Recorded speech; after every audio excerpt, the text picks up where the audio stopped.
안녕하십니까. 행복한 아침 이재용입니다. 안녕하세요. 장예인입니다. 네, 오늘은 화요일이고요. 저희가 건강 정보를 준비해놨는데 이게 나이가 들수록 걱정이에요. 이거 올까봐. 네. 그리고 겨울철에 이거 꽉 붙들어 놓지 않으면 온 몸을 망칠 수 있습니다. 이걸 오늘 확실하게 한번 파헤쳐보도록 하겠습니다. 네, 건강 이야기 나눠보기 전에 오늘 날씨 소식부터 전해드리겠습니다. 오늘 전국적으로 구름이 많이 지나는 가운데 여전히 아침 기온 영하권에 머물면서 초겨울 추위 이어질 것으로 보입니다. 거기다가 바람까지 강하게 불면서 체감 온도를 더 끌어내리겠는데요. 오늘 아침 출근길 옷차림을 더욱 따뜻하게 하시면 좋겠습니다. 또 날은 여전히 건조합니다. 강원 동해안에는 건조특보가 내려진 가운데 작은 불씨도 크게 번질 수 있겠습니다. 산불 등 화재 예방에 신경 쓰셔야겠습니다. 이어서 오늘 자세한 기온 살펴보시면요. 오늘 아침 기온 영하 6도에서 5도, 또 한낮 기온은 6도에서 14도 선에 그치겠습니다. 낮에는 이 추위가 다소 누그러지겠지만 일교차가 여전히 큰 만큼 건강관리 잘하시기 바랍니다. 11월 24일 화요일 행복한 아침 지금 시작합니다.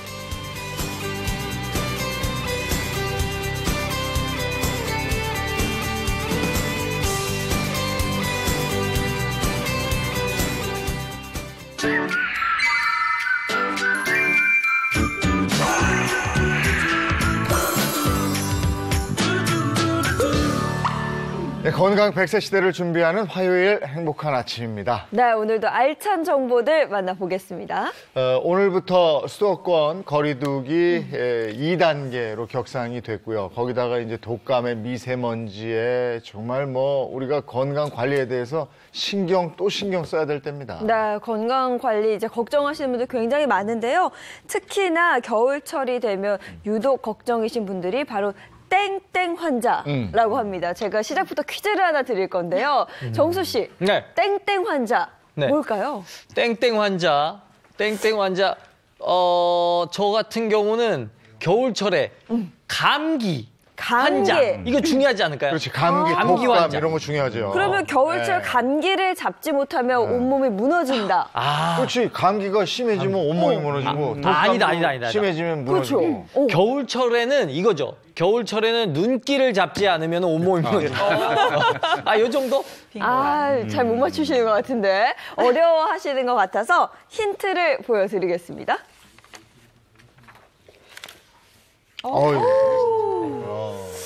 에이. 진짜 너무 심한데, 이거? 제가 발끝까지 문제가 생긴다고 그랬잖아요. 네, 정말로 네. 저렇습니다. 힌트를 보니까 뭔가 네. 지금 근데 힌트를 보니까 이게 더 헷갈리는 것 같은데 오늘 뭔가요? 뭐예요?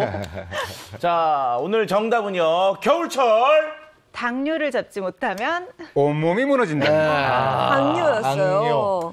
근데 이게 당뇨의 공포가 점점 나이 들수록 온단 말이죠. 네. 주변에 너무 많으니까. 네, 요즘에 근데 걱정할 게 너무 많아요. 코로나도 걱정이 되지, 독감도 걱정이지, 수능도 걱정이지, 좀 있으면 출산까지 걱정이 된단 말이에요. 다음 달 애 나온단 말이에요. 네. 그런데 제가 지금 겨울철 당뇨 걱정까지 해야 됩니까? 당뇨까지 추가로 하셔야 될 것 같아요. 사실 우리 당뇨 많이 들어보셨잖아요. 예. 고혈압, 고지혈증, 비만과 함께 4대 성인병 중에 하나고 대사증후군을 얘기할 때도 빼놓을 수가 없거든요. 사실 전 세계적으로 봤을 때는 이 당뇨 환자가요. 10초마다 3명씩 발생을 하고 있대요. 이 순간에도 지금 한두 명씩 발생을 하고 있다는 거고 국내로만 갔을 때에도 성인 7명 중에 1명이 당뇨 진단을 받았다고 하고요.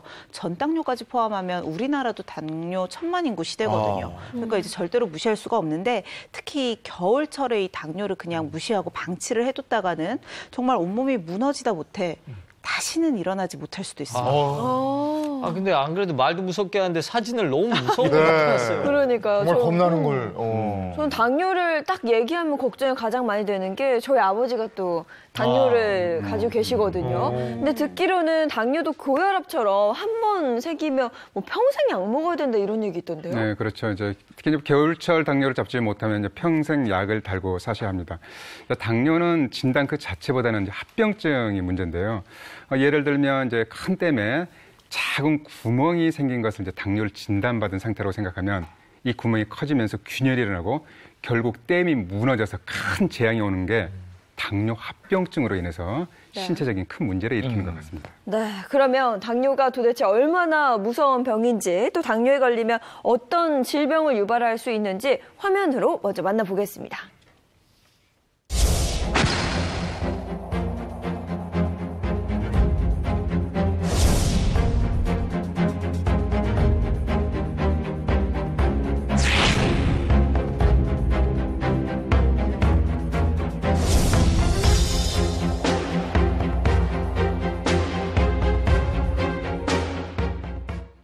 지금 보셨습니다만 당뇨는 정말 이 말초 신경까지 이렇게 마비를 시켜버리는 무시무시한 건데 당뇨발 보셨고 만성 신부전증까지는 알겠는데 눈하고도 관계가 있는 거예요, 이게? 그렇죠. 사실 당뇨가 정말로 무서운 이유가요. 사실은 고혈당 상태가 지속이 되면 결국은 혈관이 손상을 입게 되거든요.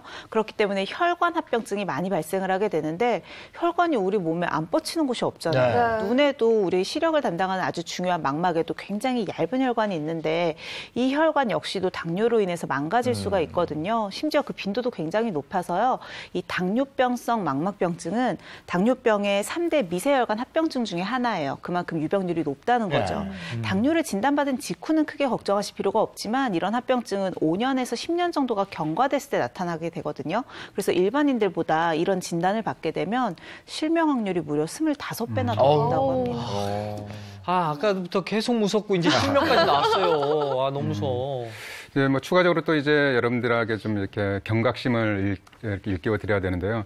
당뇨병 환자 중에 4명 중에 1명이 당뇨발로 고생하고 계십니다. 아까 가장 왼쪽에 있는 사진, 끔찍한 사진이 있었죠. 그게 바로 당뇨발 사진인데요. 당뇨병 환자들의 경우 이제 당뇨발을 앓고 있는 경우에 1년에 약 2,000명 정도가 당뇨발로 인해서 발가락이나 발등, 발목까지 절단해야 되는 심각한 지경까지 이루고 있습니다. 실제로 이제 뭐 당뇨발은 이제 발가락 같은데 가벼운 상처가 있다가 이 프로스름한 상태로 변하면서 궤양으로 발전하면서 증상을 일으키는데요. 근데 문제는 이제 당뇨병 환자들은 이제 신경이 정상적이지 않기 때문에 통증을 제대로 느끼지를 못합니다. 그래서 상처가 있는데도 관리를 못하게 되는 거죠. 이제 한의원에서 이제 뜸 치료를 하는데요. 그래서 당뇨병 환자들한테는 뜸 치료를 하지 않습니다. 왜냐하면 뜨거운 걸 모르니까 뜨겁다는 소리를 못 하거든요.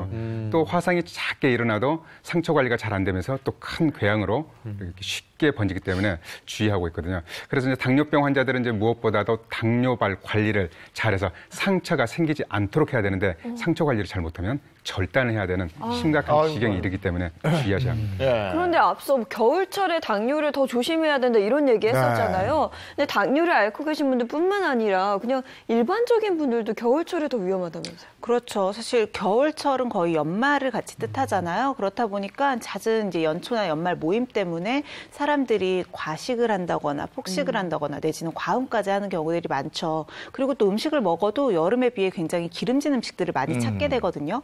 반면에 또 춥다고 활동량은 줄어들어요. 그러니까 들어오는 에너지에 비해 쓰는 에너지가 워낙 적으니까 내 몸에 이런 잉여 에너지들이 쌓이겠죠. 대부분 우리는 이 쌓이는 에너지가 포도당의 형태거든요. 그 혈액 속에 계속 포도당이 높은 고혈당 상태가 지속이 되기가 쉽다는 거예요. 이렇게 고혈당이 지속이 되면 어떻게 되겠어요? 당뇨에 걸리겠죠. 그렇죠. 당연히 혈당 조절에 필요한 인슐린 분비에 문제가 생기게 되고 이게 당뇨로 이어질 수밖에 없습니다. 그래서 실제로도요. 우리가 당뇨를 이제 환자들이 볼 때 일반적으로 혈당만 보는 게 아니고 당화혈색소라는 수치를 같이 봐요. 이게 지난 3개월 동안 혈당이 어떻게 조절되는지를 보는 건데 당화혈색소로 판단을 한 결과 국내에서 연구를 한 거예요. 봄보다 겨울철에 이 당화혈색소가 더 높았다는 거죠. 그러니까 그만큼 혈당 관리가 더 어려운 계절이 바로 겨울이라는 겁니다. 아니 근데 주변에 너무 흔해요. 맞아요. 당뇨 수치 높다는 분들이 너무 많아요. 맞아요. 이제 그 이유가 이제 당뇨병 환자들이 늘어나는 가장 큰 이유는 한 번 진단되면 누적이 돼요. 잘 치료가 되지 않고 완치가 어렵기 때문에 계속 환자들이 쌓이는 거거든요. 그래서 환자들이 계속 늘어나는 것처럼 느껴지는데 이제 문제는 이제 아까 말씀드렸듯이 당뇨병 자체의 문제라기보다는 합병증에 의해서 사망률까지 높아지는 게 문제가 되는데요. 민 선생님께서 방금 말씀하셨듯이 그걸 예방하는 게 바로 혈당 관리고 특히 겨울철에 혈당 관리를 이렇게 철저하게 하셔야 되겠습니다. 네, 아니, 저는 걱정되는 게 저희 아버지가 당뇨가 있으시니까 혹시나 이게 뭐 저나 혹은 언니나 나중에 당뇨가 올 수 있을지. 그렇죠. 사실 당뇨의 유전에 관해서는 말이 많아요. 그런데 100% 유전은 아닙니다. 유전병이라고 볼 수는 없고요. 하지만 유전적인 성향이 좀 있어요. 게다가 부모님에게 유전자를 물려받지 않아도 식습관을 물려받게 되거든요. 그래서 부모님 중에 한 분이 당뇨에 만약에 진단을 받으셨다 그러면 자녀도 당뇨로 진단받을 확률이 10에서 많게는 30% 정도가 되고요. 양측 부모님이 모두 당뇨시라면 40%까지 올라갈 수 있기 때문에 아무래도 부모님, 가족 중에 당뇨가 있다면 다른 가족분들도 좀 더 조심하셔야겠죠. 아, 근데 뭐 당뇨에 걸린다고 그냥 막 죽진 않잖아요. 그러니까 관리를 잘하면 된다 그러던데. 그렇죠. 이제 그게 말처럼 근데 쉽지가 않아요. 정수 씨 숙제 잘해요? 숙제 잘 못해요. 그러니까 이거죠. 어느 날 하루 정도 숙제는 잘할 수 있는데 날마다 꾸준하게 숙제를 하기가 굉장히 어렵습니다. 당뇨가 이제 그런 상태인데요. 이제 꾸준하게 숙제를 하지 못하게 되면 합병증이 생기는데 당뇨병 자체에서 이제 문제가 생겨서 침범할 수 있는 장기가 콩팥, 심장, 뇌혈관 질환까지 유발해서 사망까지 유도할 수 있고요. 또 혈관 자체의 컨디션을 떨어뜨리기 때문에 동맥경화를 또 유발하는 촉발 인자가 됩니다. 그렇게 되면 이제 결국 팔다리에 상처 관리가 안 되고 궤양으로 인해서 결국은 절단해야 되는 문제까지 생기기 때문에 당뇨 관리를 철저하게 하셔야 되겠습니다. 네. 당뇨는 그래서 조용한 살인마 이렇게 이름이 붙어 있을 정도로 무시무시합니다. 그 합병증 아까 보셨잖아요. 오늘 당뇨에 대해서 확실하게 한번 알아보겠습니다. 네, 그래서 오늘 스튜디오에 아주 특별한 분을 모셨습니다. 실제로 당뇨 때문에 고생을 하셨다고 하는데요. 어떤 분인지 바로 만나보겠습니다. 어서 오세요. 어서 오세요. 들어오세요. 경쾌하시다. 역시. 안녕하세요. 안녕하세요. 아침부터 지금 활기차게 당에 대한 얘기는 했지만 그러나 우리가 이거 뛸 때도 명랑하게 깡. 안녕하시죠? 안녕하세요. 나이가 무색하시네요. 아니 저는 자꾸 이러고 계셔서 연정아 빨리 들어와 이러고. 제가 재밌는 얘기 해드려요. 제 친구하고 숯가마를 갔어요. 가서 막 얘기를 하다가 야 빨리 와. 어머 쟤 웃기네 막 이랬더니 어떤 나이 드신 아줌마가 와서 저한테 아니 배현정 씨가 명랑한 건 알겠는데 아유 그렇게 좀 아래 위는 알아봐야지. 난 왜 그러나 그랬더니 내 친구가 좀 이렇게 통실통실하거든요. 근데 걔가 관절이 안 좋아요. 그래서 빨리 와 그러면 끙끙대고 이렇게 해. 그러니까 나보다 훨씬 언니인데 내가 야야 이러고 반말했다고 나 혼난 적도 있어요. 근데 그런 오해는 많이 받으실 것 같아요. 그렇죠. 네. 별명이 하나 더 생겼다면서요 요즘에. 아유 저는 별명이 참 옛날에는 저건 곤지암 빨빨이요. 왜 그런 별명이 생겼을까요? 아니 장치도 가만히 있고 바다바다 돌아다니니까. 근데 이게 건강 비결인 것 같아요. 그렇죠. 에너지 있으시잖아요. 근데 이렇게 건강하고 활기찬 분이 2003년에 큰 수술을 한번 받으셨단 말이에요. 아유 이제 이 얘기는 웬만한 분은 아시지만 네. 아주 수술도 정말 이 5장 6보를 다 리모델링했어요. 그러니까 췌장에 종양이 있었는데 네. 그것도 하나도 아니고 3개씩 있었어요. 아이고. 그럼 위장을 이렇게 들어야 등 쪽으로 이렇게 췌장이 있는데 머리, 몸통, 꼬리 이렇게 3개가 있었어요. 근데 얘를 수술을 하려면 거기를 지나가고 있는 간도 반 잘라야 되고 위도 반 잘라야 되고 뭐 비장 뭐 거기에 여러 가지 다 자르고 나니까 이렇게 5cm밖에 안 남았어요. 그 원래 이 췌장이 한 18cm 되거든요. 근데 5cm만 남았는데 얘가 공중에 허당이니까 잘 내려가던 소장을 다시 올려다 거기다 연결을 했어요. 그러니까 이 5장 6보를 다 리모델링하면서 수술을 한 14시간 했거든요. 그리고 나서 이제 죽음의 문턱이 이거구나. 이런 고통이라면 삶이 이렇다면 못 살겠다. 이제 이러면서 한 4년을 왔다 갔다 아무것도 모르고 막 당뇨가 뭔지 알아본 적이 없으니까 이런데 아침마다 여기를 막 찔러 제끼는 거예요. 그래서 웬 피검사를 이렇게 하냐 그랬더니 당뇨래요 저보고. 제가 무슨 당뇨예요?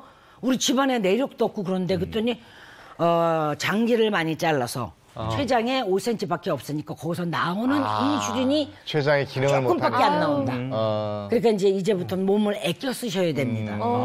그때부터 이제 당뇨와 싸우기 시작하는 거예요. 네. 근데 그렇게 싸우셨던 분 치고는 너무 경쾌하게 들어오시고. 아니 그러니까 너무 그만큼 멀쩡하신데요? 관리를 잘하신 거죠. 늘 운동하고 움직이고. 17년 됐잖아요. 네. 수술한 지가. 그러다 보니까 한 4년을 막 헤매서 네. 제가 길거리에 그 산에 올라갔다가 쓰러진 적도 있어요. 왜냐면 당뇨에 대해서 무지해갖고 뭐 의사가 단 거를 먹지 말라면서 쪼꼬릿하고 사탕이나 사이다를 갖고 다니래. 이 무슨 소리야 그래갖고 산에를 그냥 갔다가 갑자기 심장이 딱 뛰기 시작을 하더니 여기서 땀이 툭툭툭 떨어지는데 그냥 아이스크림 녹듯이 제가 이렇게 되는데 저기 나 아프단 말도 못하는 거예요. 근데 우리 친구하고 같이 갔거든요. 갖고 그냥 거기서 앉아서 얼굴이 하얘졌나 봐요. 내가 이렇게 팍 했는데 말소리가 막 저 멀리서 들리는데 40밖에 안 돼 막 이래요. 그러니까 이제 저혈당이 온 거예요. 저혈당 쇼크. 예, 그래서 당뇨 환자들은 밥을 먹고 운동을 해야지 빈속엔 절대 금지. 네. 그때부터 이제 당뇨와 싸우면서 예. 음식을 막 알아서 챙겨 먹고 이게 벌써 이제 17년이 되다 예. 보니까 이제는 선수가 됐죠. 그러니까 이렇게 관리를 잘해서 지금은 선수라고 표현하셨는데 네. 이런 뭐 이 쾌활하고 예전의 배현정의 모습을 그대로 찾았잖아요. 네네. 이 관리가 이렇게 중요합니다. 그래서 어떻게 관리를 하고 있는지 그 모습을 저희가 화면에 담아왔습니다.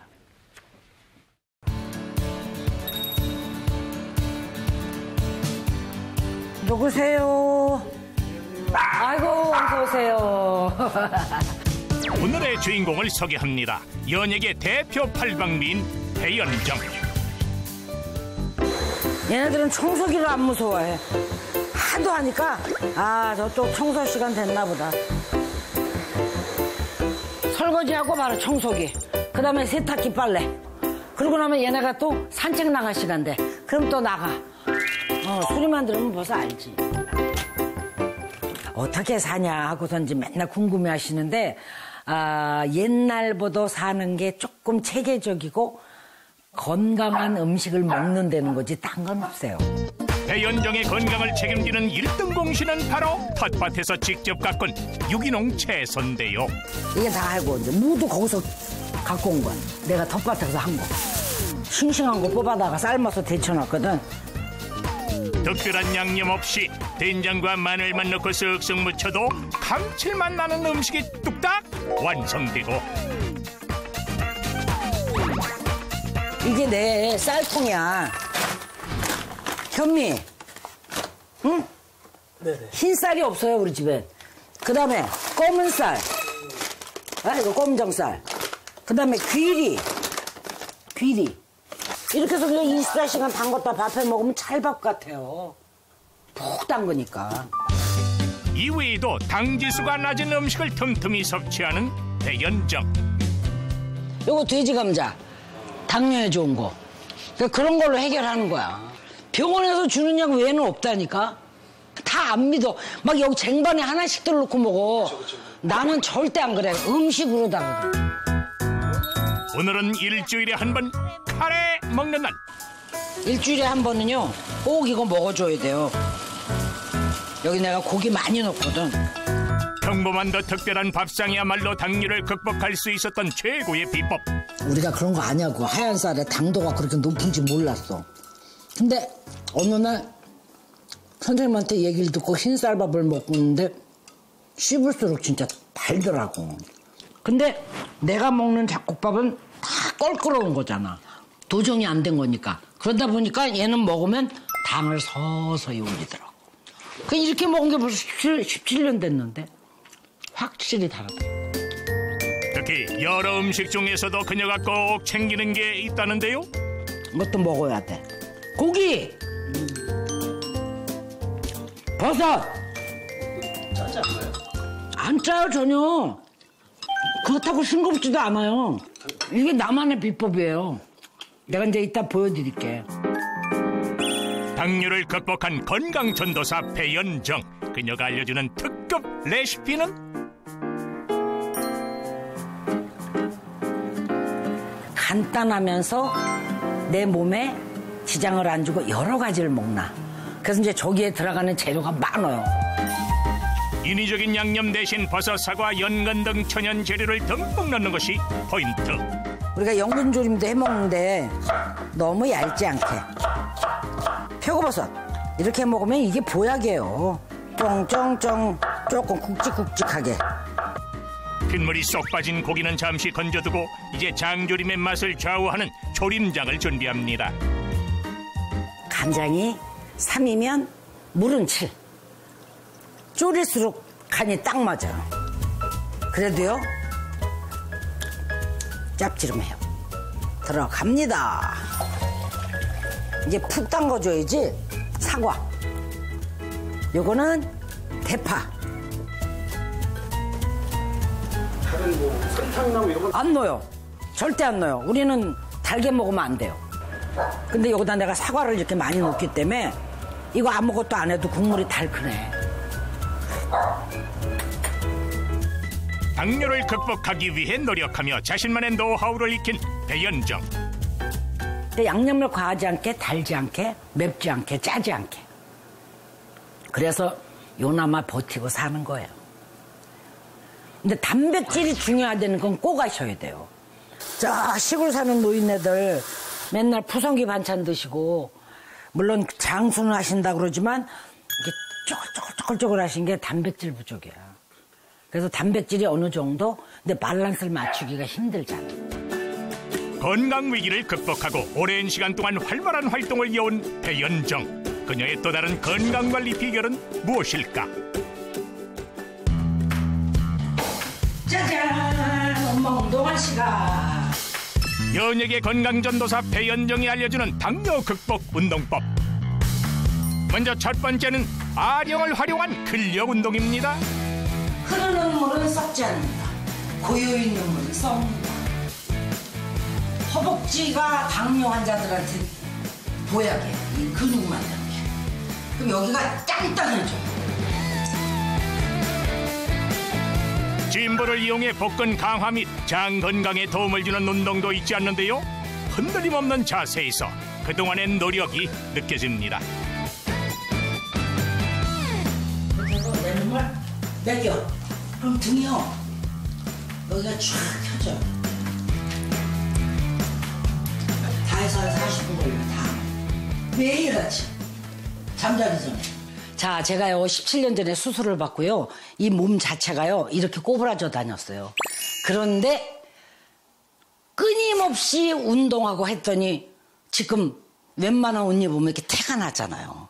여러분들도 그저 당뇨나 이런 병은 먹고 운동 그거밖에 없어요. 운동 후에는 반드시 수분 섭취를 잊지 않는데요. 아, 달다 물이. 근데 운동하고 나잖아요. 그러면 우리가 뭔가를 이렇게 섭취를 할 때 따뜻한 게 훨씬 흡수가 빨라요. 이 맹물 먹는 것보다 이렇게 해서 단백질을 딱 섭취하면은요 근육도 빵빵하게 생기고 몸에 좋잖아요. 그녀의 활기찬 하루는 계속된다. 강아지들과 산책하며 자연스럽게 운동을 이어가는 배현정. 여기가 내 텃밭인데 밭에 가서 파 좀 뽑아. 호박 뽑아. 잘라. 이래갖고 사계절 먹는 데인데 매일 나와보면 잘하고 열매 맺좀. 난 여기가 슈퍼마켓이야. 이러고 놀면 시간 가는 줄 몰라요. 맨날 바빠. 여보, 봉투. 여기. 아이고. 아이, 죽겠다. 시컨 뛰어 오늘. 비 오면 못 쪼게 하니까.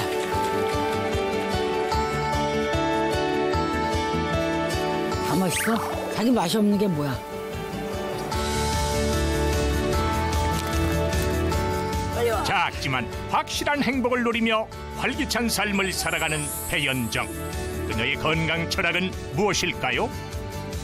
진짜의 철학은 뭐냐? 흐르는 물은 썩지 않는다. 고요 있는 물은 썩는다. 그래서 항상 움직여라. 가자, 둥이야. 건강 위기를 극복하고 언제나 밝은 에너지를 선사하는 배현정. 그녀의 건강 비결은 스튜디오에서 계속됩니다.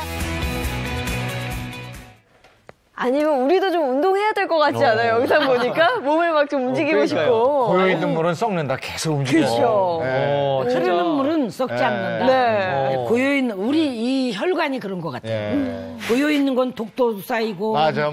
이래서 안 좋은데 계속 움직이고 저렇게 하면 약 먹을 것도 안 먹게 되고. 그러니까 뭐 거의 뭐 저렇게 다니시면서 피곤해서 죽지만 않으면 뭐 멀쩡하게. 우리 몸은요 이렇게 이런 게 있어요. 움직이면 움직일수록 에너지가 생겨요. 맞아. 그런 것 같아요. 네, 그러니까 그 조금 아까 피곤해서 죽지만 않으면이 수면만 푹 하면 돼요. 네. 제목 어떻게 보셨어요? 뭐 저는 일단요 세상을 살아가면서 배웠던 법칙 중에 하나가 세상에 정답은 없다는데 배현정 선생님의 당뇨 관리 비법은 정답이네요. 너무 잘하고 계세요. 예. 저도 딱 보면 정말로 관리의 정석이라고 생각을 했거든요. 사실 그전에도 배현정 선생님 뵈면 얘기를 해주시는 게 되게 많이 알고 계시구나. 정말 당뇨에 대해 잘 아시는구나. 근데 실제로도 실천까지 저렇게 하시는지는 몰랐어요. 그래서 곤지암 빨빨이라고. 아까 이제 흐르는 물은 썩지 않는다고 하셨잖아요. 그 문장이 동의보감에 나와요. 그래요? 그러니까 두 문장 중에 하나인데 흐르는 물은 썩지 않는다. 문 지돌이는 좀이 먹지 않는다. 문 지돌이 아세요? 문을 열 때 계속 돌아가는. 그렇죠. 계속 돌아지고 걔가. 그래서 제가 이제 배현정 선생님 보니까 생활 근육을 쉬지 않고 움직이시는 거예요. 예. 그 특별한 운동을 하지 않더라도 계속 움직임 자체가 예. 근육을 활성화시키는 데 많은 도움이 되지 않을까 싶습니다. 그래도 늘 아까 숙제 얘기했지만 그걸 늘 하려면 힘들진 않으세요? 아니요. 우리가 아무리 힘들어도 배고프면 밥 먹어야 되죠. 네. 그거 그냥 안 먹으면 사람이 어떻게 돼? 탈진되잖아요. 그렇죠. 그러니까 저는 잠자기 전에 40분은 꼭 스트레칭을 하고 잡니다. 이제 그게 다 낮에 했던 노동을 저녁에 싹 해서 피를 싹 돌리면 딱 누우면 몸이요. 발끝부터 혈관이 이렇게 쫙 피가 도는 걸 느끼며 와요. 그러면 잠을 잘 자요. 네. 그것도 좋네. 하루도 안 빼놓고. 네. 아니 근데 저도 뭐 피가 잘 돌고 있고 저는 뭐 단 것도 별로 안 좋아하고 살도 그렇게 안 쪄서 사실 저는 당뇨에 별 걱정이 별로 없는 편이거든요. 정수 내가 씨가 그렇게 살았어요. 아 진짜요? 네. 많은 분들이 그러세요. 나 단 거 안 좋아하니까 난 당뇨 걱정은 없어. 네. 단 거 안 좋아하셔도 당뇨는 걸리실 수 있습니다. 아니, 선생님 생각해보세요. 우리가 당분 없는 음식이 어디 있어요? 그러니까요. 흰밥에도 그렇고 모든 거에 당분이 있죠. 그러니까 아니 근데 전 그렇게 생각했거든요. 당뇨는 단 거 좋아하고 살이 쪄야 걸린다. 그런 거 아니에요? 저 일반적인 사람들의 잘못된 인식 중에 하나가 그거예요. 사실 당뇨는요 마른 사람들도 충분히 걸릴 많이 수가 있어요. 있고요. 특히 우리 같은 한국인들은 마른 당뇨의 비율이 굉장히 높거든요. 우리가 미국과 비교를 해보면 비만 인구들이 굉장히 적은 편이에요. 과체중 인구는 미국보다 적은데 당뇨 비율은 비슷하거든요. 그래서 한국 인구 중에 마른 당뇨의 비율은요 50%가 넘습니다. 제가 방금 이제 마른 당뇨라고 하셨는데 이제 말랐다는 표현은요 팔다리만 마른 거예요. 맞아. 좀 다른 데는 어디가 살이 쪄있게 있죠? 네. 바로 배는 볼록하게 나온 이런 경우 이렇게 주위에 많이 보이잖아요. 이런 경우 바로 마른 당뇨에 걸려 있을 가능성이 높습니다. 그럼 이 정도는 괜찮은가? 제가 요 정도 있는데. 아니, 정수 씨는 양호하죠. 요 정도. 근데 주변에 보면 진짜 팔다리 가늘고 배만 이렇게 볼록 이렇게 나온 분들 있더라고요. 그럼요. 그런 분들이 또 콜레스테롤 높아요. 네. 좋아하는 음식을 보면 막 껍데기 두꺼운 어묵만 좋아해요. 근데 이제 그리고 방금 저 이제 배볼록 나온 게 내장 지방형이에요. 그렇죠. 이제 다른 이제 당뇨도 이제 문제가 되지만 특히 이제 내장 지방형이면서 마른 당뇨인 경우가 당뇨병 중에서도 고위험군에 속합니다. 맞습니다. 그 마른 당뇨 중에서도 가장 위험한 부분이 바로 이 내장 지방이기 때문에 그래요. 내장 지방은 복강 내에 끼어 있는, 그러니까 장기랑 장기 사이에 끼어 있는 지방을 얘기하는데요. 아무래도 복강 내에는 췌장도 있죠, 간도 있죠. 이런 곳으로 지방이 축적이 되게 되면 당연히 본인의 기능을 잃게 되겠죠. 췌장이 제 기능을 못하면 인슐린 분비 능력이 떨어질 수밖에 없거든요. 또 하나의 문제는 내장 지방은 혈관이 굉장히 많이 발달해 있어요. 그래서 혈관으로 여러 가지 염증맥의 물질과 지방산을 같이 분비를 하게 되거든요. 지방이라는 게 사실은 굉장히 고효율의 에너지원이에요. 탄수화물보다 2배 이상의 에너지를 낼 수가 있거든요. 그러니까 내 몸에 지방이 너무 많이 혈액이 떠돌아다닌다. 탄수화물 대신 지방을 에너지원으로 쓰는 일이 더 많겠죠. 지방은 조금만 써도 에너지가 많이 나니까 지방을 에너지원으로 많이 쓰게 되면 남는 탄수화물, 남는 포도당은 혈액을 그냥 그대로 돌아다닌다고 보시면 돼요. 그러니까 지속적인 고혈당 상태가 되는 거고 이로 인해서 인슐린의 저항성이 생기고 결국은 당뇨까지도 유발을 할 수 있는 게 바로 이 내장 지방이라는 거죠. 그러면은 그 지방을 이용해가지고 이 당뇨를 말이죠. 쉽게 좀 확인할 수 있는 방법이 없을까요?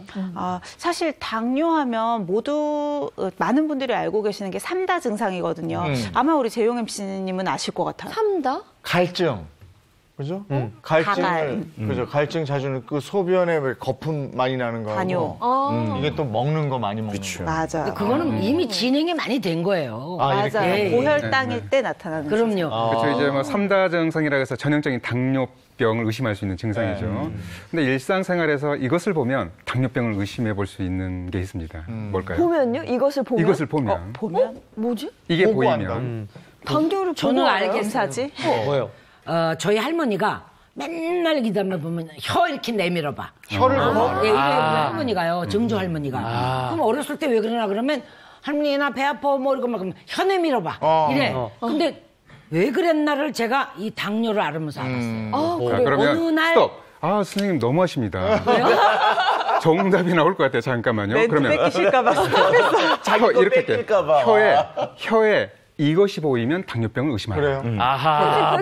혀에. 혀는 나왔어요. 혀는 나왔어요. 이것이 보이면. 혀에 침이 보이면. 아니지. 없는 사람이 백태. 그거밖에 없죠. 백태 그거밖에 아니야? 없죠. 혀하면 백태. 백태, 황태 이런 게 있죠. 너무 이렇게 우동생들만 모여서 재미가 없습니다. 맞습니다. 혀에 황태가 보이면 당뇨병을 의심하라. 백태가 아니고요? 그러니까 이제 백태도 마찬가지인데요. 이제 평상시에 이제 혀를 양치하면서 혀를 한번 보시면 원래 혀에는 이제 태가 없이 깨끗해야 됩니다. 근데 어느 날 갑자기 이제 백태가 생겼다 그리고 황태가 생겼다 하면 이거는 좀 황태네. 신진대사에 문제가 생긴 거거든요. 그래서 대사증후군에 문제가 심하다. 생겼다고 이제 볼 수 있겠는데요. 실제로 이것은 이제 기혈 순환이 안 되면서 몸에 문제가 생겼음을 나타내는 일종의 신호죠. 그래서 갑자기 혀에 황태가 생겼거나 또 백태에서 황태로 넘어가거나 그러면 혈당 체크를 한번 해보시는 게 중요한데요. 환자분들 중에서도 실제로 갑자기 이제 황태가 생겨서 혈당 체크를 했더니 원래는 이제 혈당 관리가 잘 됐는데 정상이었는데 갑자기 고혈당으로 진단되는 분들도 꽤 있습니다. 혀 건강을, 그러니까 황태가 껴있는지 확인하면 좋은 거고, 그 다음에 이제 또 차 박사님이 또 무슨 방법 준비하셨다면서요? 일단 뭐 이렇게 백태, 황태까지 끼면 이것도 진행이 된 거거든요. 그래서 조금 더 빨리 할 수 있는 조기 진단법을 한번 알려드리려고 하는데요. 우리가 일반적으로 탄수화물이라고 하는 것에 조금 중독이 되면 당뇨로 갈 가능성이 많습니다. 그래서 내가 탄수화물에 지금 중독되어 있는지 이거를 확인하면 당뇨로 갈지 안 갈지 또는 내가 어느 정도 그 근처로 가 있는지를 확인할 수가 있는데요. 이게 이제 일반적으로 이제 크래커 테스트라고 하는 게 있습니다. 자, 그 미국의 이제 유전학자가 개발한 건데요. 자, 크래커를요 이렇게 준비를 하세요. 네, 자, 여기 근데 있어요. 요거 사실 때 그 시중에 이제 가서 뒤에 보시면 영양 표시들이 있거든요. 근데 거기에 이제 그 설탕이 추가되지 않은 거. 그런 걸 이제 고르세요. 짭지름해. 그래, 요거 딸기잼 딱 발라 먹으면 맛있죠. 근데 이게 왜 그러시냐면은 얘가 단맛이 없으니까 딸기잼이나 아니면 땅콩 크림 맞아, 뭐 이런 치즈. 거 바르신단 말이에요. 치즈. 자, 그럼 요거를 이제 어떻게 하시냐면요. 먹는데 요거 일단 반으로 이렇게 좀 부시세요. 네. 네. 자, 반으로 부시고요. 부셔. 입에 이렇게 침을 좀 살짝 모아 놓으셔도 괜찮습니다.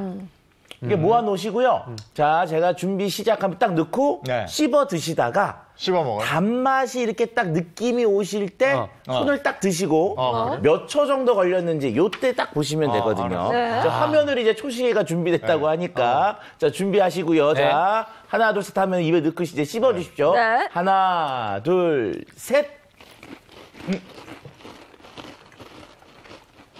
벌써? 이야, 난데? 짠맛이 나는데. 이야. 단맛이요? 단맛이 나요. 뭐 단맛 안 나요? 난 짠맛 나는데? 뭐? 그냥 짜단이네, 짜단. 이야. 짭조름하지만 단맛이 나는. 나 요 정도에서. 저도 이 정도. 야, 자, 지금은 거의 다 이제 되셨는데. 네. 자, 이제 이게 어떤 거냐면요. 이제 결과적으로는 자, 14초 이내에 단맛을 느끼셨다. 지금 보시면 이제 지금 결과가 나와 있는데 배현정 선생님이 7초, 이정수 씨가 5초, 그다음에 민혜연 느꼈는데 26초. 그다음에 한동화 선생님이 7초, 민혜연 선생님도 아까 10초 정도쯤에 손을 드신 것 같아요. 네. 그다음에 두 MC 분들은 30초. 네. 자, 이렇게 나왔는데요. 짠맛이 나던데. 그렇죠. 이게 일단 결과적으로 설명을 드리면 14초 이내다.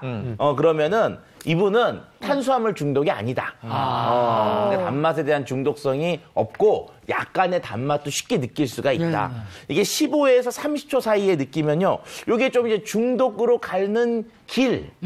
그래서 좀 조심해야 된다라는 거고요. 30초가 지나서도 느끼지 못하시면은 지금 이제 탄수화물, 단맛에 대한 중독도가 있다.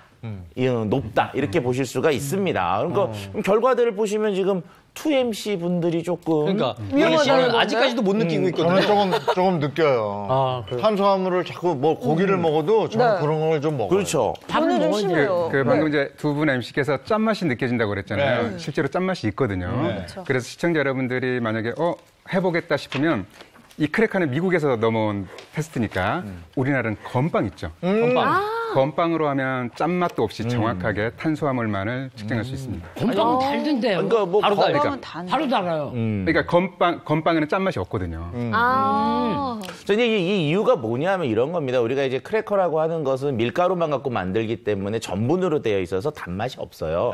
근데 우리가 이제 침으로만 그것을 분해해서 침에 뭐 아밀라제라는 게 있잖아요. 이것 때문에 이제 그 안에 포도당으로 분해되면 단맛이 나는데 이게 굉장히 작은 단맛이거든요. 그러니까 그것도 느낄 수 있다라고 하는 것은 평상시 음식을 드실 때 굳이 설탕을 넣지 않아도 음식을 잘 드시는데 이게 잘 못 느끼는 분들은 음식이 맛이 없으니까 딸기잼 바르고 뭐 땅콩 버터 바르고 이렇게 해서 먹어야지만 먹을 수가 있다는 거죠. 그럼 그만큼 내가 당에 중독이 되어 있고 당에 노출이 되니까 당뇨를 깔 가능성이 높다라고 해석을 해드릴 수가 걱정이네. 있습니다. 저도요. 우리 이제 방송 끝나고 빵하고 커피 먹는 거 이제 자제해야 이제 안 되겠어요. 먹어야 되겠어요. 와 대박. 달게 먹잖아요. 난 한 번도 안 사줬는데 지금 맨날 먹었다고요? 와, 나 지금 알았네. 와. 아니, 진짜 사주세요. 근데, 지금 이렇게까지 계속 얘기를 하는데, 네. 아니, 대체 혈당 관리 언제 제대로 얘기해 줄 겁니까? 나 현기증 날라 그래요. 민혜원 원장님이 또 준비하셨어요. 그럼요. 제가 혈당 잡을 골든타임 준비했거든요. 바로 텐텐 법칙만 알고 계시면 됩니다. 텐텐? 혈당을 잡기 위해선 텐텐 법칙. 네. 텐텐 법칙이 뭐예요? 10개를 뭐로 하는 건가요? 그쵸. 10 이게 나오겠죠? 혈당을 잡을 골든타임 텐텐 법칙은요. 첫 번째가 바로 식후 10분에 움직여라예요. 우리가 사실 혈당 관리할 때 당뇨 있으신 분들 운동이 얼마나 중요한지는 다 아시잖아요. 네. 맘먹고 운동을 해야겠다. 근데 운동하는 거 정말 힘든데 이렇게 마음을 드셨다면 이왕이면 효율이 가장 좋을 때 하시는 게 가장 좀 그런 최상의 결과를 끌어낼 수 있잖아요. 그게 바로 식후 10분이라는 거죠. 나 옛날 어른들이 밥 먹고 바로 뛰지 말라고 그래서 배 꺼질까 봐 그러는 줄 알았어요. 이유가 있었네. 제가요, 아까 그 밥 먹고 10분 있다 움직여라 그랬잖아요. 네. 대충 다 어떻게 하냐면, 나 좀 정상도 아니잖아요. 그럼 밥 먹고 나면 나른해져요. 그러면 설거지, 몰라, 이따 해. 그리고 소파로 가잖아요. 근데 그렇게 하니까 안 된다고 해갖고, 그다음부터 선생님이 시키는 그 공법으로 계속 밥 먹고, 심호흡 한 번 하고 대한민국 만세에서 이 갈비뼈를 쫙 올려. 그러면 이 위장이나 이 장이요 이렇게 좀 늘어나는. 여유가 생겨요. 그래서 이렇게 하다 보면 10분 금방 가요. 그때 저는 바로 청소를 합니다. 이 청소 왜냐면 운동도 되고 청소도 되고 그 시간을 줄이는 거예요. 그래서 그렇게 하니까 효과가 있더라고요. 굉장히 좋은 방법이신 게요. 사실 우리가 식후 혈당이 올라가는 걸 막는 게 중요한데 우리의 혈당은 음식을 먹기 시작했을 때부터 1시간에서 1시간 반 정도의 이제 최대 혈당치를 보통은 찍게 되거든요. 그러니까 우리가 딱 첫 숟가락을 뜨고 나서 1시간에서 1시간 반이라고 하면 일반적으로 밥은 천천히 드시는 게 좋죠. 3, 40분 정도의 식사 시간을 여유롭게 가지시고 10분 정도가 지난 후에 딱 변정 선생님이 얘기하신 것처럼 움직이기 시작하면 그게 이제 최고 혈당일 때 움직이는 거거든요. 최고 혈당일 때 이렇게 내가 근육을 쓰게 되면 당연히 이 혈당이 근육을 쓰는 에너지원으로 가게 되기 때문에 혈당을 낮추는데 훨씬 더 도움이 될 수밖에 없고요. 그렇기 때문에 식후 10분 또는 15분 정도의 유산소 운동, 선생님처럼 뭐 청소 같은 거 이용하시는 것도 좋고 강아지 데리고 나가. 산책하시고요. 그러니까 근육 운동보다는 좋죠. 유산소 운동이 좋다. 네, 그걸 식후 10분 안에 해라. 네. 였고요. 혈당 잡을 골든타임 이내의 텐텐 법칙 두 번째는요. 조금 의아하실 수 있습니다. 네. 매일 밤 10시에 단백질을 드세요. 10시에? 함열씨 먹으면 안 뭐야, 돼요. 매일 밤 10시에 치킨 시켜다가 삼겹살 막 많은 삼겹살. 단백질 중에 그렇죠. 치킨을 생각하시네요. 사실 밤에는 안 먹는 게 좋다라고 다들 알고 계시잖아요. 하지만 적당량의 에너지원은 필요한 거거든요. 우리가 자는 동안에 왜 이런 게 필요하냐. 사실 근육을 채우기 위해서 단백질을 드시라고 얘기를 드리는 건데 일단 당뇨의 근육이 중요한 이유부터 설명드릴게요. 우리 몸에 있는 근육은 단순히 우리가 몸을 움직이는 데만 쓰는 게 아니고 포도당을 저장하고 포도당을 태워내는 에너지원으로 사용을 하게 돼요. 그러니까 내 몸에 근육량이 충분히 있어야 혈당을 낮추고 포도당을 혈액이 아닌 근육에 저장을 할 수 있다는 거죠. 근데 밤 10시가 또 굉장히 의외예요. 시간이 좀 의외죠. 사실 우리가 자는 시간을 잘 생각해 보면요. 우리 몸은 가만히 쉬고 있는 것 같지만 내 속에서는 세포대사가 새로 이루어지는 거예요. 그래서 회복을 하고 재생을 하고 새로운 에너지원을 만들어내는 시간이거든요. 그렇기 때문에 보통은 이렇게 자기 직전에 가장 최근에 먹은 영양소들을 토대로 이 재생이 이루어지게 돼요. 그러니까 우리가 낮 시간에 자기 전까지 낮 시간에 먹은 후에 밤에 이제 식사를 좀 거른다거나 하면서 공복 시간이 길어지게 되면 단백질이 부족하니까 당연히 근육을 재생하고 근육을 새로 만들어낼 수 있는 힘이 없어요. 근육을 녹여서 오히려 이 단백질을 다른 뭐 면역세포나 이런 데로 갖다 쓰게 되겠죠. 그렇기 때문에 자기 한 1시간 전쯤에 소량의 아주 질 좋고 흡수력이 좋은 단백질을 드시면 얘네들을 이제 바탕으로 해서 밤새 내 근육을 새로 만들어낼 수가 있거든요. 여기서 포인트는 아무 단백질 아니에요. 고기, 치킨 이런 거 안 되고요. 질이 좋고 흡수력이 좋은 단백질을 선택하셔야지 위장관 장애 없이 비만 걱정 없이 이제 근육을 만들 수 있습니다. 자기 전 1시간이니까 그러면은 내가 10시에 자는 사람이면 9시쯤에 보통 이제 11시에 주무신다고 하면 10시 이렇게. 그 아주 좋은 단백질을 섭취하고 그 시간쯤 되면 또 출출해서 그렇지. 먹게 돼요. 네. 근데 전 토마토나 뭐 마나 이런 거 먹었거든요. 그리고 단백질은 운동하기 전에 먹고 운동했어요. 근데 10시에 먹는 게 좋군요. 그러면 단백질을 먹기 좋은 흡수가 잘 되는 단백질을 잠자기 1시간 전에 먹고 그럼 그때 또 수면을 취하기 위해서 어떤 운동을 하면 좋을지 요거는 한트로 알려드리겠습니다. 한트 가겠습니다.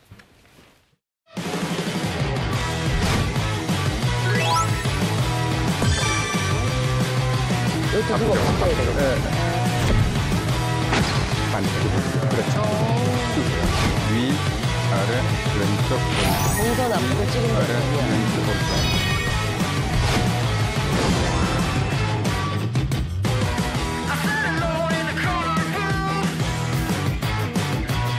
신발을 또 벗으라고? 네, 한트입니다. 네. 오늘 계세요. 나오셨습니다. 네, 제가 지각했어요. 네, 오늘은 이제 근육량을 키워서 혈당 조절에 도움이 될 수 있는 운동을 해볼 텐데요. 우리 몸에는 이제 근육들이 골격근들이 많잖아요. 그리고 팔다리를 많이 움직여서 이제 하는 운동을 하는데 누구나 쉽게 이렇게 잠들기 전에 할 수 있는 운동을 해보도록 하겠습니다. 운동은 이제 4가지입니다. 선생님, 잠들려면 어떻게 해야 됩니까? 누워야 돼요. 앉아서 자는 사람도 있대요. 아, 그래요? 잠들려면 어떻게 해야 됩니까? 누워야 돼요. 네, 그 누구란 말이 그렇게 어려우세요? 자, 누우셨다가. 빨리 누우라는지. 자, 이렇게 잠드는 자세로 이제 누워보세요. 네. 이제 잠을 자야겠다고 누웠잖아요. 네. 이 상태에서 운동을 할 수 있어요. 어떻게 해요? 물병이 있으면 좋고 물병이 없어도 상관없습니다. 물병이 있으면 양팔에 이렇게 올리고 이때 이제 다리와 팔 운동을 동시에 하는데 다리는 들어 올리면서 팔은 뒤로 내리는 겁니다. 그렇죠. 45도만 하실게요. 90도 하지 마시고 45도만 버티시고 다리는 내리면서 팔은 올리고 이때 발 뒤꿈치는 살짝 바닥에서 떼시는 게 좋겠습니다. 이렇게 떼요? 바닥에서. 45도 하면서 어디서 애기 나요? 그렇죠. 네. 자, 2번만 더 해볼게요. 그렇죠. 이 운동은 힘 줘! 팔다리의 근육량을 키우면서 근력을 강화시키는 운동입니다. 네, 됐죠. 자, 그 다음에 무릎을 세우시고 물병은 놓고 팔은 양쪽으로 가볍게 대시고 이 상태에서 엉덩이를 들어서 평행하게 만들어 볼게요. 엉덩이 들어. 자, 두 번만 더 해볼까요? 네. 들어서 보통 한 5초 정도 버티시면 좋으세요. 근데 시간이 없으니까 내리시고 이거는 척추 기립근을 강화시키는 운동이 되겠습니다. 이거 쉽네요. 아니, 정수 씨만 힘들어하고 있어요. 자, 그 다음에 왜 나만 힘들지? 양팔에 물병을 잡고 이제 복직근을 강화시키는 운동 해볼게요. 네. 고개를 들어서 어깨와 고개를 들어서 시선은 자기의 양 무릎 사이를 보겠습니다. 예. 버티세요. 네, 뒤로. 버티세요. 뒤로. 한 번만 더. 버티세요. 뒤로. 됐습니다. 자, 이거는 이제 복직근을 강화시키는 거고. 자, 우리 또 모로 누워서도 자잖아요. 그렇죠. 그럼 왼쪽으로 한번 모로 누워 자볼까요? 네네네. 자, 위에 다리는 뻗고 아래 다리는 구부리고 팔도 물병을 잡고 옆구리에 붙일게요. 이때 팔과 다리를 45도로 들어 올리겠습니다. 내리시고 올리시고 이 운동은 코어 근육과 팔다리의 근력을 강화시키는 운동이 되겠습니다. 선생님, 코 근육이 어떤 거예요? 그 속근육이라고요. 아, 속근육. 네, 골반 주위의 근육을 코어 근육. 그러니까 몸 안에 우리가 콜셋을 입는 거네요. 아, 네, 맞습니다. 반대로도. 예. 자, 콜셋 입자. 반대로도 입는 게 아니요. 위 다리는 뻗고 아래 다리는 편하게 구부리고 예. 다리를 들었다가 45도 내렸다가 네. 들었다가 내렸다가 시청자 여러분들이 집에서 혼자 하실 때는 할 수 있을 만큼 하시면 돼요. 개수는. 그렇죠. 자, 내리시고 자, 똑바로 누우시고 바쁘다. 자, 똑바로 누우시고 네. 자, 양팔에 물병을 잡고 자전거 타기 해보겠습니다. 천천히 하세요. 천천히. 다리와 팔을 동시에 굴리겠습니다. 하늘 자전거. 이거를 좀 나는 좀 세게 하겠다. 그럼 고개를 드시고 그렇지. 고개를 드시고 야, 쌍둥이 났냐? 자, 됐습니다. 자, 그러면 선생님 좀 잠깐 쉬시고 네. 자, 이거를 음악에 맞춰서 해보겠습니다. 아, 좋아요, 선생님. 네네. 자, 음악 주실까요? 자, 네. 자 준비. 놓고. 자. 5번만 해볼게요. 하나, 둘, 셋, 넷, 다섯. 자, 무릎 세우고 엉덩이 들게. 하나, 둘, 셋, 넷,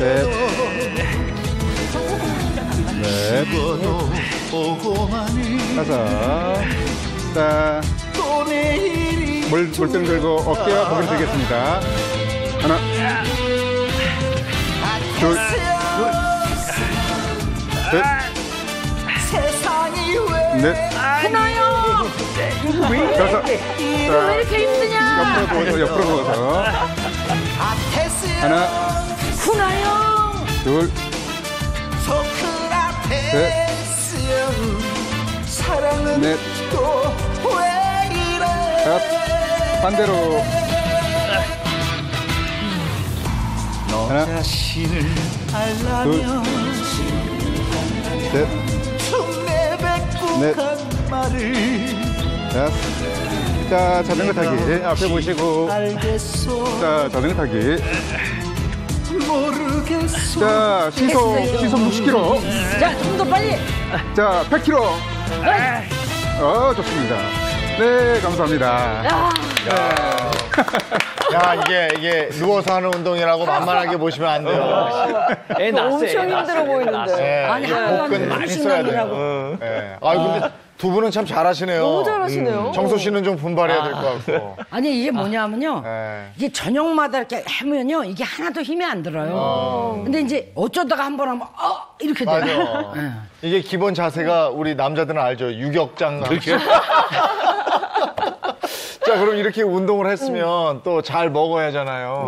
네. 먹는 밥상 한번 소개를 해주셨으면 좋을 것 같아요. 예, 맞습니다. 우리가 일반적으로 당뇨하면 뭐 특이한 게 있냐고 생각하는데 네. 당뇨에서 가장 중요한 건 바로 이 식단 관리. 이게 가장 중요한데요.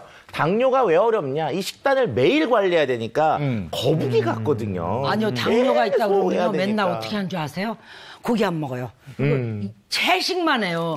그러면 몸이 어떻게 되겠어요? 면역 팍 떨어져요. 네. 그래서 우리 집엔 9찬, 12찬, 네. 없을 때 5찬.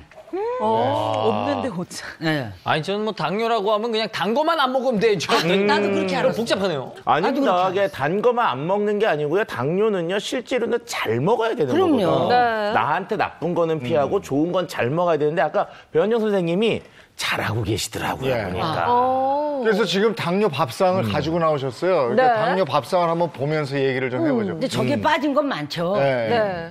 하나하나 좀 소개를 직접 해주시겠어요? 일단 밥이요. 네. 저는 흰쌀이 하나도 없고 100% 현미에, 귀리, 그다음에 깜장쌀, 그다음에 보리쌀, 그리고 이제 서리태콩 이렇게 넣고 24시간 불려서 그걸로 밥을 해요. 야. 그러면 밥이 하나도 껄끄럽지가 않아요. 그 밥에다가 요즘 김장철이라 그 무청. 그게 우리 몸에 참 옛날엔 그걸 왕십리갈비라 그랬어요. 왕십리에 농사를 많이 짓는데 그날만 무청에다 고기를 넣고 해요. 그래서 저걸 왕십리갈비라 그러는데 저게 정말로 영양가가 많아요. 그래서 좀 무청에다가 된장만 넣고 하면은 좀 짜잖아요. 그래서 거기다 사골 국물을 조금 넣고 막 주물른 다음에 뼈 고듯이 맛있겠다. 대신에 심심하게. 그럼 이제 졸여지니까 간이 적당히 와요. 그럼 저거에 두부를 항상 구워 먹어요. 매일같이. 그리고 이제 콩자반도 제가 만들어서 밥 먹을 때 한 숟갈씩. 그리고 이제 나머지는 그날에 따라서 메인이 바뀌어요. 그런데 단백질 섭취해야죠. 근데 이 췌장이나 당에나 안 좋은 게 뭐냐? 굽는 고기는 안 좋아요. 인슐린이 많이 나와야 줘야 되니까. 그래서 이제 수육인데 수육을 어떻게 매 달마다 사다 먹을 수도 없고. 그러니까 저는 장조림을 아주 심심하게 해요. 그래서 고기에다가 통마늘 넣고 연근 넣고 표고버섯 넣고 이래갖고 방법이네. 간장이 3, 저거구나. 물이 7. 저래갖고 바글바글 끓이면 저거 하나만 먹어도 벌써 몇 가지 먹잖아요. 그러니까 저렇게 단백질을 섭취하면서 살고 있는 거예요. 자, 저 밥상 어떻습니까? 저 밥상. 일단은 우리가 그 당뇨 같은 이제 식단 하실 때 다 피하고 빼다 보니까 맛이 없거든요. 근데 잡곡밥 먹어야 되는 건 맞는데 맛이 없는데 지금 보시면 불려갖고 부드럽게 하잖아요. 그리고 최근에는요 이제 당뇨식 식단에 뭐 피자나 파스타를 응용해서 넣기도 해요.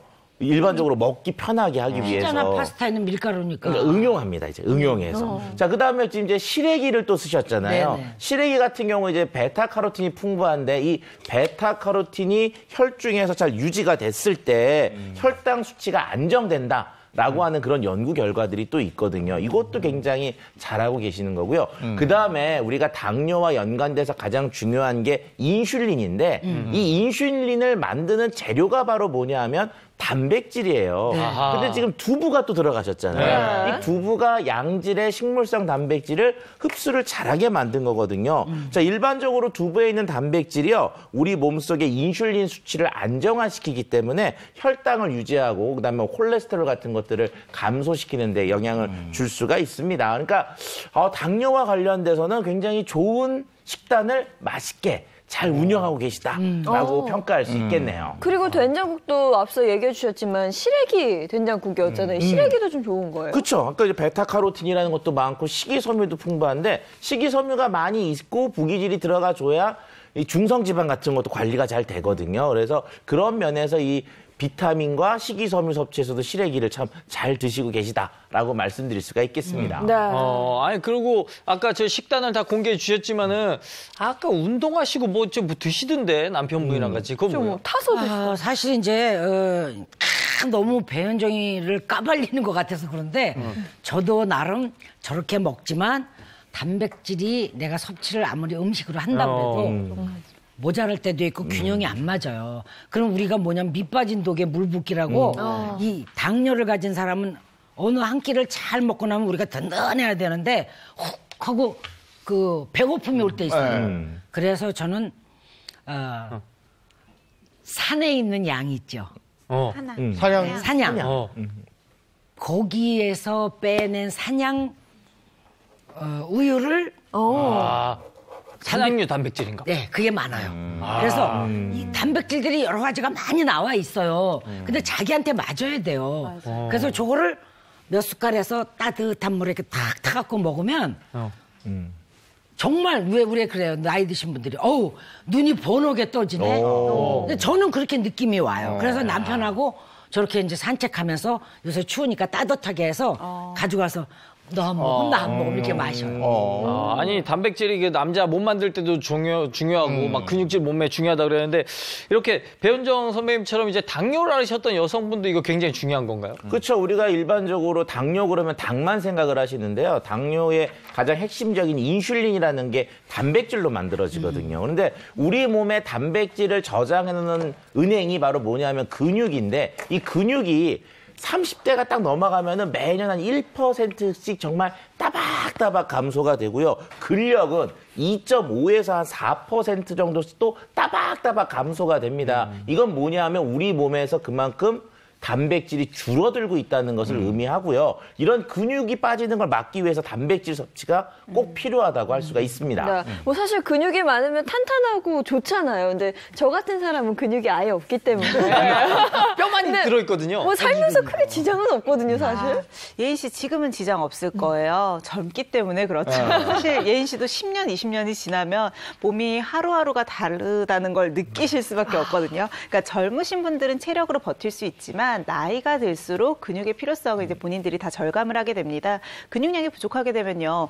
결국은 기대 수명이 줄어들기 때문에 우리가 걱정을 하는 거거든요. 나이가 들면 근육량과 근력이 모두 현저하게 감소하는 근감소증이 오기가 쉬워요. 근데 이 근감소증이 오게 되면 사망 위험률이 무려 5배나 높아진다는 통계도 있습니다.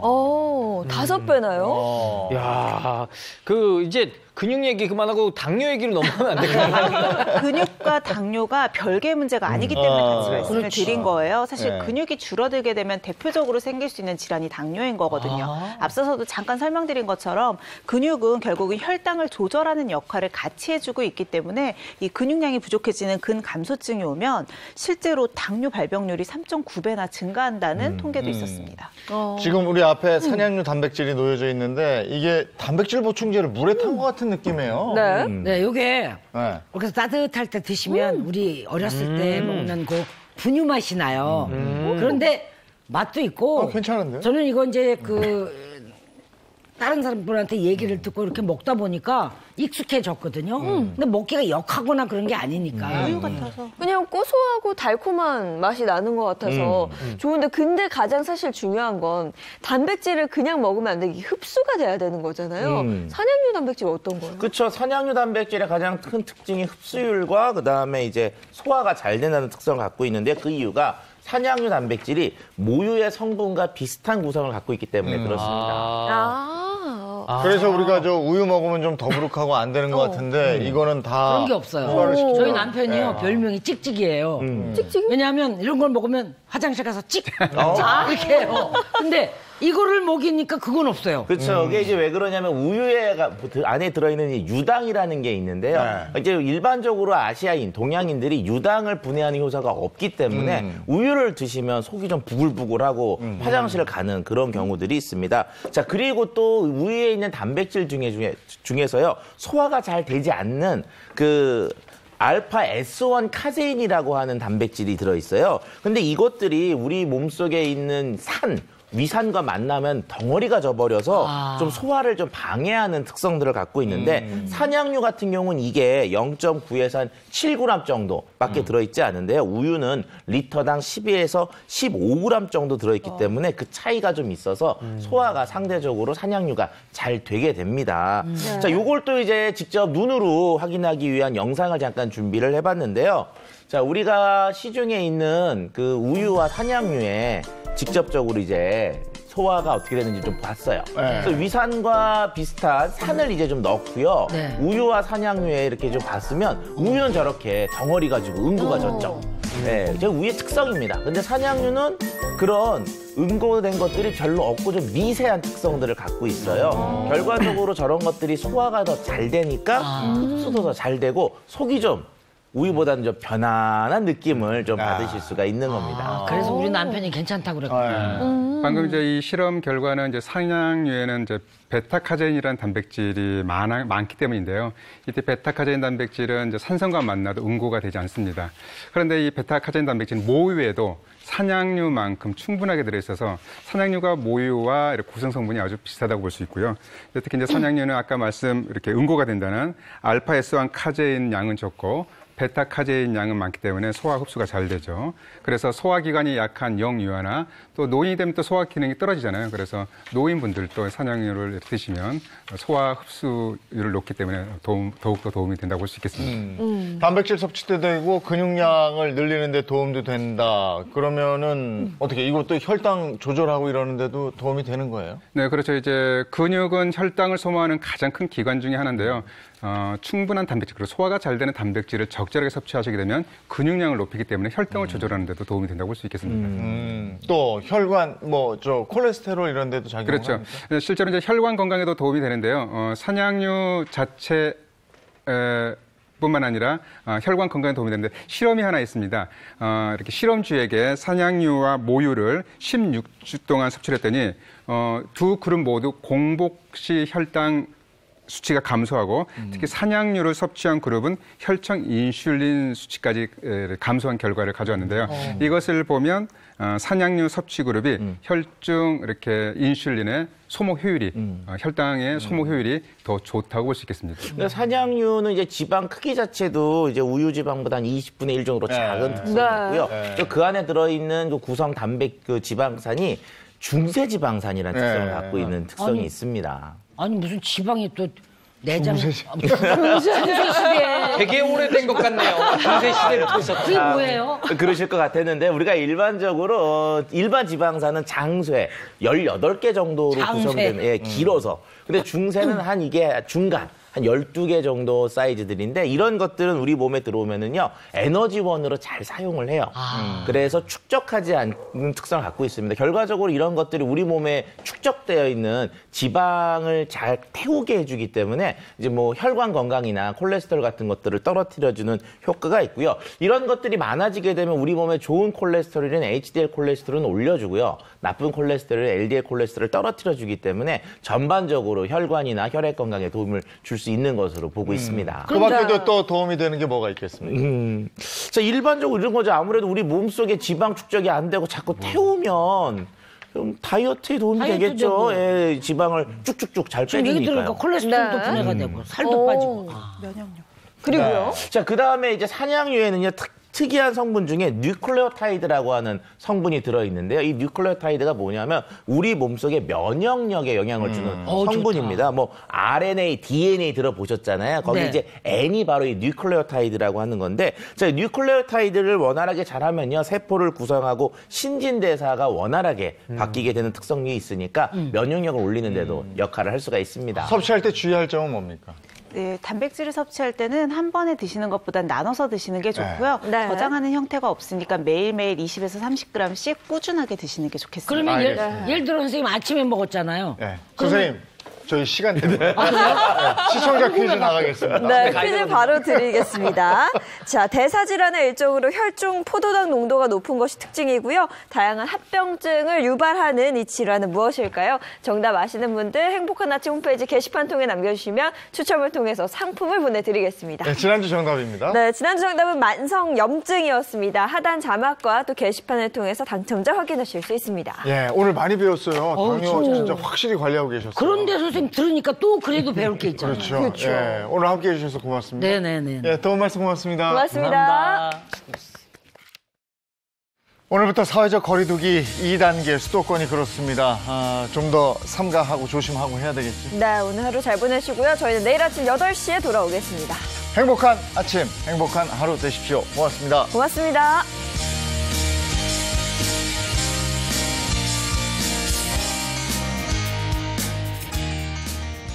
채널 A